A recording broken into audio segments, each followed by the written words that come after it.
कि आप अपने शिक्षण विधियों में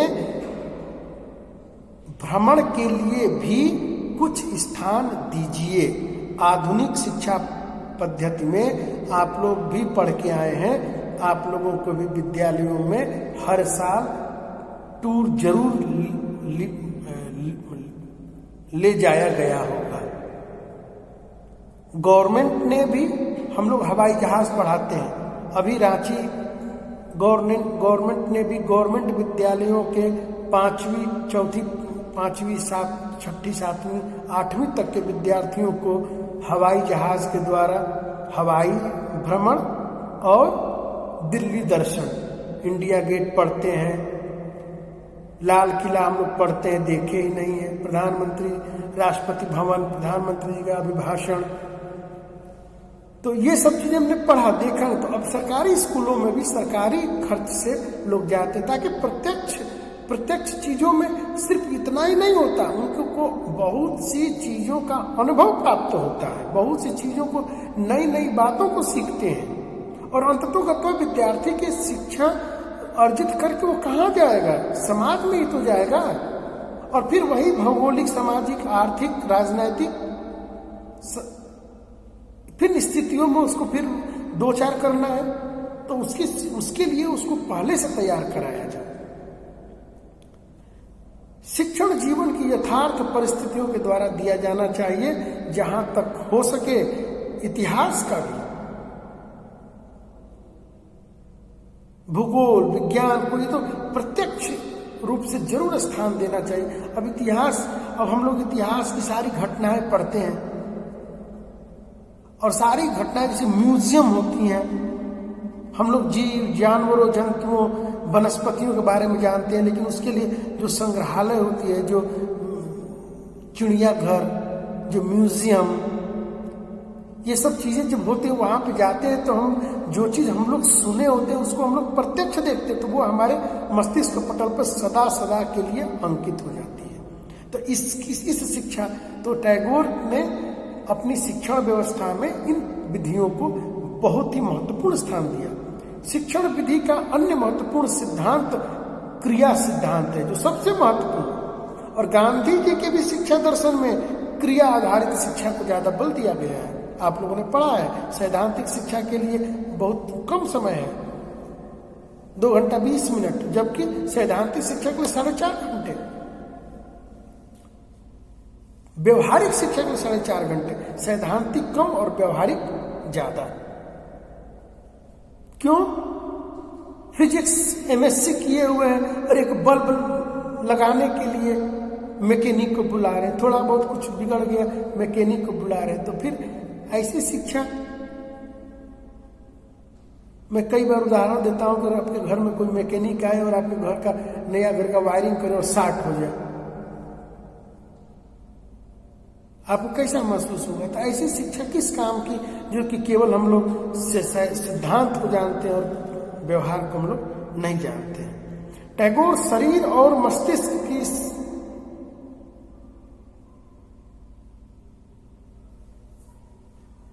मतलब एक ऐसी शिक्षा जो इसकी क्रियाशीलता को बढ़ा दे, इसमें स्वस्थ रखने के लिए भी शारीरिक और मानसिक क्रिया को आवश्यक मानते हैं। उनके अनुसार बालक को किसी हस्तकला में अवश्य प्रविष्ट करा दिया जाए। वे पेड़ पर चढ़े, कूदें,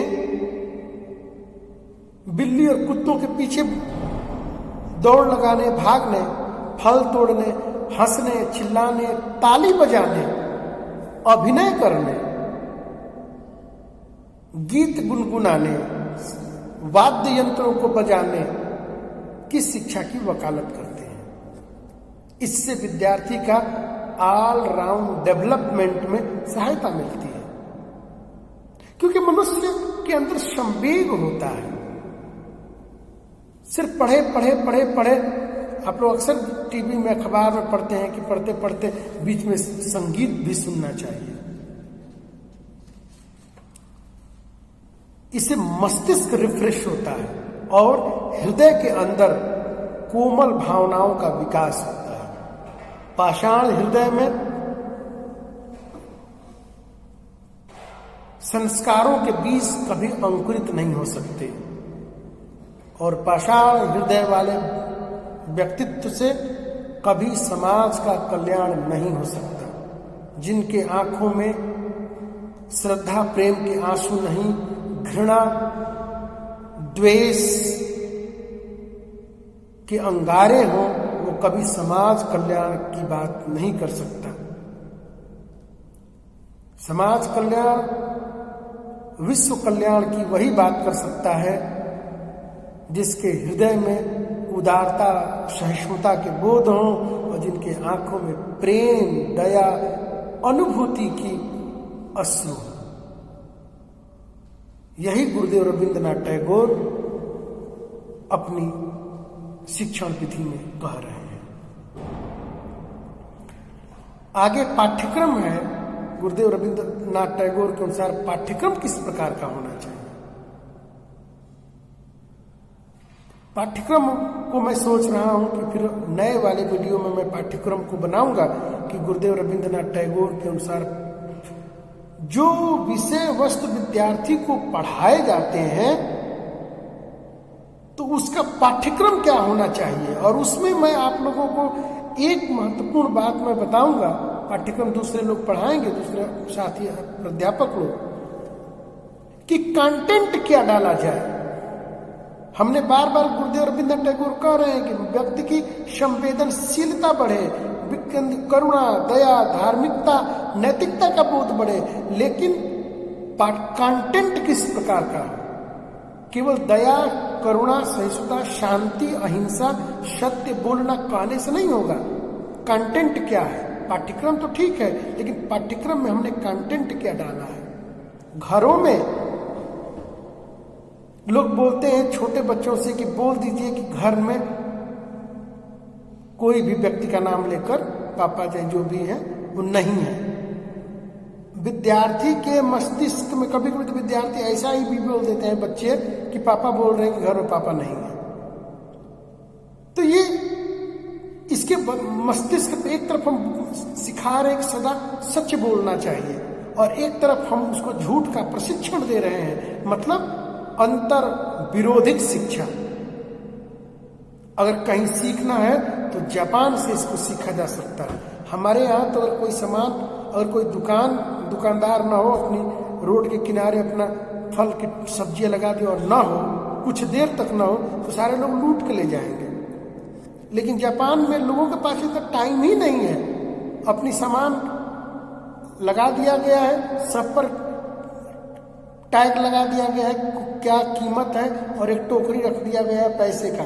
आप अपना सामान लीजिए, अपनी टोकरी में पैसा डालिए और आप सामान अपना लीजिए, चलते रहिए।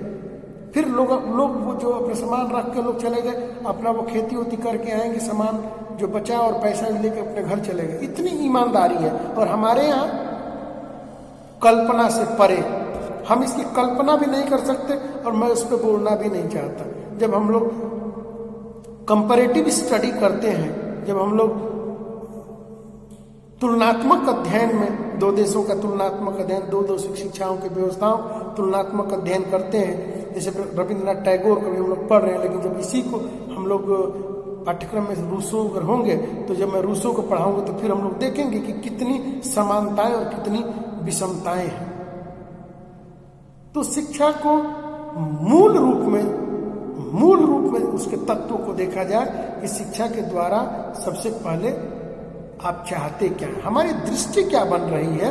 यही गुरुदेव रविंद्रनाथ टैगोर इस बात पर विशेष बल दे रहे हैं कि विद्यार्थी के अंदर किस प्रकार के दृष्टिकोण का विकास हो रहा है। क्योंकि जिस प्रकार के व्यक्ति का दृष्टिकोण बनता है, व्यक्ति के मनोमस्तिष्क पर उसी प्रकार के चिंतन, उसी प्रकार के भाव भंगिमाएं अंकित होती हैं। इस प्रकार गुरुदेव रविंद्रनाथ टैगोर के जो शैक्षिक विचार, उनके उद्देश्य और शिक्षण विधियों को लेकर थी, मैंने आप लोगों के समक्ष अपने विचार रखे। और दर्शन का भी कहती है कि दर्शन मतलब एक विचारधारा है, एक चिंतन है। आप लोग भी गुरुदेव रविंद्रनाथ टैगोर को किताबों के माध्यम से पढ़ें।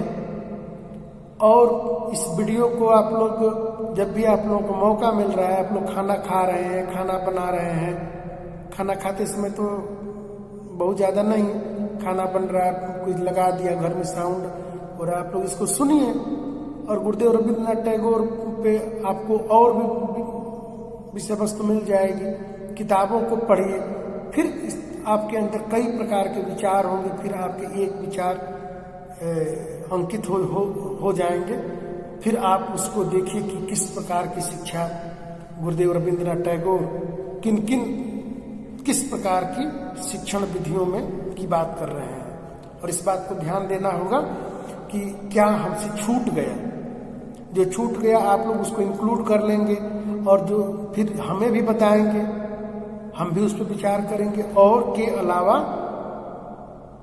अगर यहाँ पे समझने में कोई अगर आप लोगों को कठिनाई, कोई दिक्कत आती है, तो चूंकि ये एकल कोरोना संकट में हम लोग एकल पक्षीय में हैं, आप लोग भी अपनी बातों को किस माध्यम से चैट कर दीजिए, जूम क्लास में पूछ लीजिए। एक वीडियो आप लोग भी 30 सेकंड का, 1 मिनट का बना के अपने प्रश्न को रख सकते हैं। इंडिविजुअली हम पर आप लोग भेज दीजिए। तो जिस प्रकार की आप लोगों की समस्या है, उस प्रकार के समाधान करने का प्रयास किया जाएगा कि आप लोगों को विषय वस्तु समझने में कोई विशेष परेशानी न उठानी पड़े।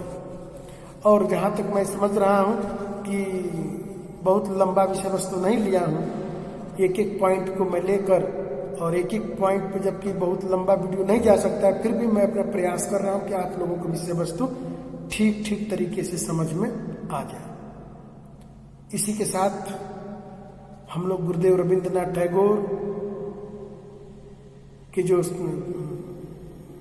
विचारों को हम लोगों ने साझा किया, और मैं अपनी बातों को समाप्त करूं से पहले मैं आपको एक बार रिवीजन करा दूं कि गुरुदेव रविंद्रनाथ टैगोर के अनुसार जो शिक्षा के जो उद्देश्य हैं, वो पहला है शारीरिक विकास, दूसरा है बौद्धिक विकास, तीसरा है नैतिक और आध्यात्मिक विकास, और चौथा है अंतरराष्ट्रीय अवबोध।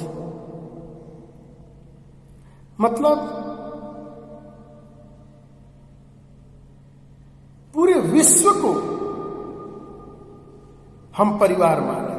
और समय भी इस प्रकार का हो गया है, हम लोग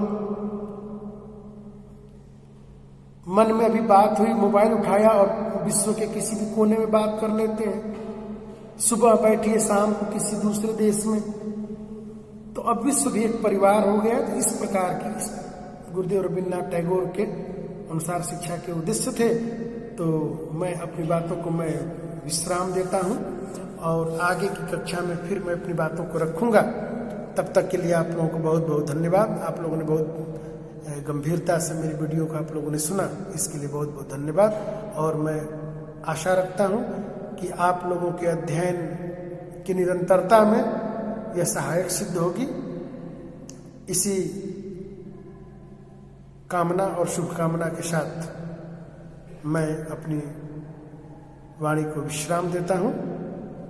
बहुत बहुत धन्यवाद।